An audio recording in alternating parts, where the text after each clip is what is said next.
Well, right now, a teen boy is charged in the death of a Brookside restaurant owner. Sean Brady shot and killed behind his restaurant late yesterday. A heartbreaking story. Two teens were arrested. One is charged with second-degree murder and attempting to steal a car. We stopped by the business today where people left flowers to honor this husband and father. Police say Brady was taking out the trash when he saw several people gathered around a car. A maintenance worker says it was Brady's car, and he tried stopping that group from breaking into it. Brady was shot. Died at the hospital. He was probably one of the best people I've known.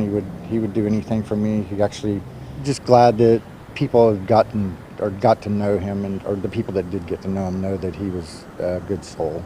You know, he was very helpful for people, or he tried to be.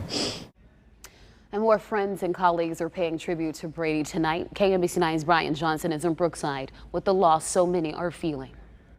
I couldn't have done this morning. The tears come readily for loved ones, family, and friends grieving the loss of Sean Brady. Sean lost his life because he walked up on a car theft.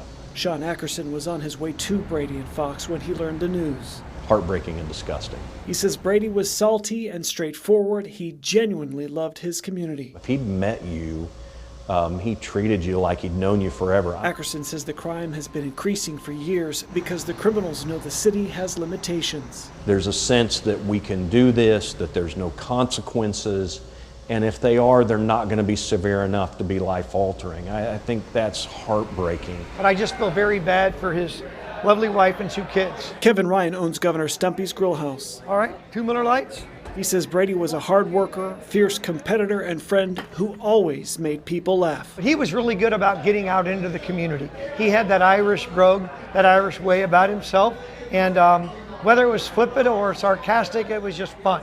And he was just a great guy. He's crushed by the senselessness of it all. He was an unarmed man that would have helped you if you needed it, whether it be money or food or a ride. He would have been the guy that would have gone out of his way to make sure that you got that. Now the town is planning his funeral and demanding the violence stop. We need action, not words right now. In Kansas City, Brian Johnson, KMBC 9 News.